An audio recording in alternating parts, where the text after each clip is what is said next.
ja nendel on väga äge veinitööstus, aga meie sellest midagi ei tea. Meil ei tooda neid veine millegipärast. Või kui tuuakse, siis pannakse hinda, noh, ma ei tea, üles.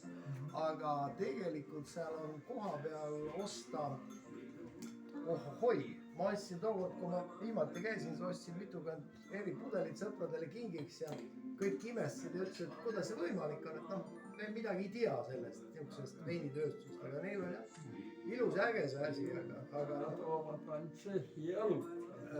Mulle seda. Seda? Ole hea. Tead, vaata, Slovakkias on ka õllevärk on kõva, aga mina arvasingi, et tegu on õllemaaga, et mis veinid seal nagu ikka, eks ole, no Tšehhi-Slovakki vana suur õllevärk. Tuleb välja, et nad on väga kõvad, need veinid tegijad.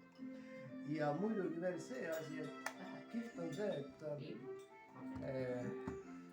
vaata Škodad, eks ole. Škoda tehased suurelt jaolt on